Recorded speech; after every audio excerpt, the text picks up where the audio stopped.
In December 2024, the Australian government quietly approved a legislative framework that will fundamentally alter how critical minerals are extracted, processed, and exported from this continent. The decision received minimal coverage in mainstream media. But in Beijing, analysts inside the Ministry of Commerce have been working through the implications for 3 months. What they've concluded should concern anyone holding Australian assets or planning retirement in the next decade. This isn't abstract policy. Australia's superannuation system holds over $3 trillion in managed funds. A significant portion of that wealth is tied to resources, energy, and trade relationships that are now being recalibrated. If China retaliates economically, as it has before, your retirement savings could absorb the impact. Beyond finance, this shift will determine whether Australia remains a price taker in global supply chains or becomes a genuine strategic player in the energy transition. Your economic security is directly connected to how this unfolds. In this video, we'll examine 3 things. First, how Australia became the world's most important supplier of minerals Beijing cannot replace. Second, what the new strategy actually does, and why it represents a departure from 40 years of trade policy.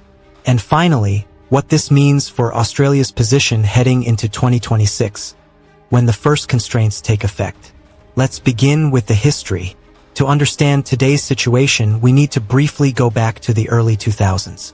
When China joined the World Trade Organization in 2001, Australian mining companies saw an opportunity that seemed limitless. Beijing was urbanizing at unprecedented speed. It needed iron ore, coal, natural gas, and later lithium and rare earths. Australia had geology on its side. The Pilbara region alone contains some of the highest grade iron ore deposits on Earth. For 2 decades, the arrangement worked smoothly. China bought, Australia dug. Trade volumes grew by factors of 10. By 2020, China accounted for roughly 40% of Australia's total exports. But 2 assumptions underpinned this model. First, that China would remain dependent on Australian supply indefinitely. Second, that trade would stay separate from geopolitics. Both assumptions failed. In 2020, Beijing imposed tariffs on Australian barley, wine, and coal in response to Canberra's call for an independent investigation into COVID-19 origins. The message was clear. Economic dependence could be weaponized. But here's what most commentary missed. While China could replace barley and wine, it could not replace lithium, rare earths, or high-grade iron ore at scale. Australia produces over half the world's lithium. It holds the largest reserves of rare earth elements outside China itself. These materials are not optional. They are foundational to electric vehicles, wind turbines, defense systems, and semiconductor manufacturing. Beijing understands this vulnerability, and Canberra finally has decided to exploit it. I want you to look closely at the numbers. In 2023, Australia exported approximately $60 billion worth of iron ore to China. Lithium exports, though smaller in absolute terms, grew by 240% between 2020 and 2023. Revenue from critical minerals, lithium, cobalt, rare earths, and graphite now exceeds $25 billion annually. What's unusual here is the concentration risk. Over 70% of Australia's lithium goes to China for processing. 90% of the world's refined rare earths are processed in Chinese facilities. Australia digs. China refines. China controls the value chain. This is the part most headlines miss. Raw material export might generate revenue, but it transfers strategic leverage offshore. The new mining strategy is designed to reverse that. Under the framework approved in late 2024, future mining licenses will include domestic processing requirements. Companies extracting lithium or rare earths must build refining capacity in Australia or partner with firms that have. Export licenses for unprocessed critical minerals will be reviewed on national interest grounds. This doesn't ban exports, but it creates friction. It forces companies to choose: invest in Australian infrastructure or risk losing access to deposits. The policy also includes co-investment agreements with the United States, Japan, and South Korea to build processing facilities on Australian soil.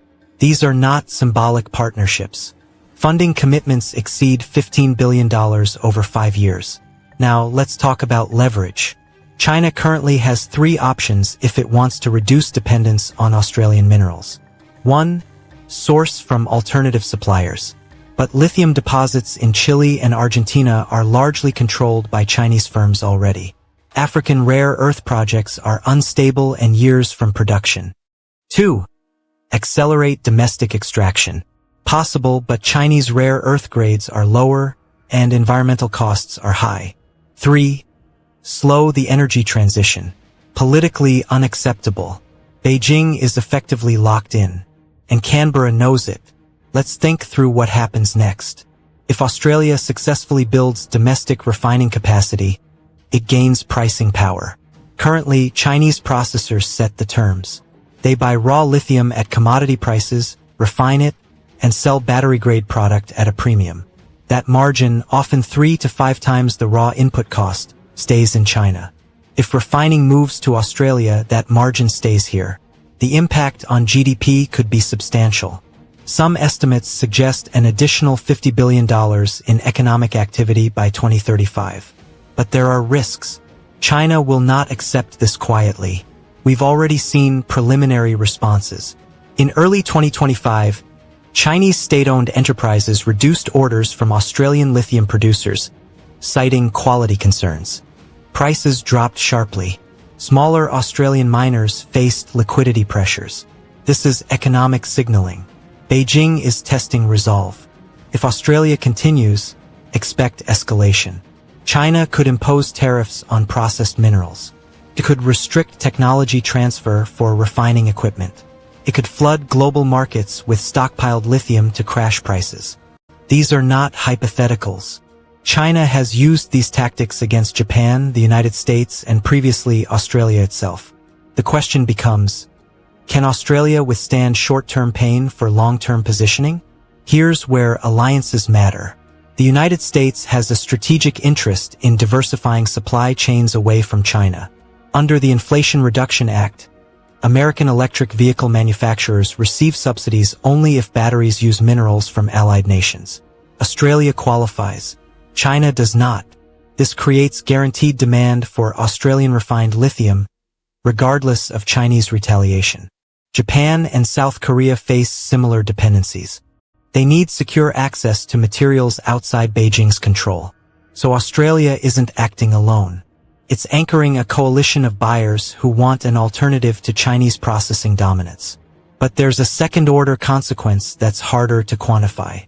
If Australia successfully shifts from raw exporter to processor, it forces other resource-rich nations to reconsider their own strategies. Indonesia has already imposed export bans on unprocessed nickel. Brazil is considering similar measures for rare earths. If this becomes a trend, China's entire model, cheap raw imports, high-value exports, fractures. That's why Beijing is terrified. Not because of Australia alone, but because of the precedent. So when you step back, 3 truths emerge.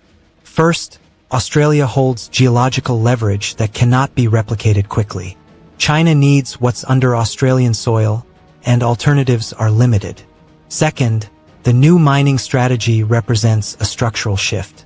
For the first time in decades, Canberra is prioritizing strategic autonomy over short-term export revenue. Third, success depends on whether Australia can absorb Chinese economic pressure long enough for allied demand to compensate.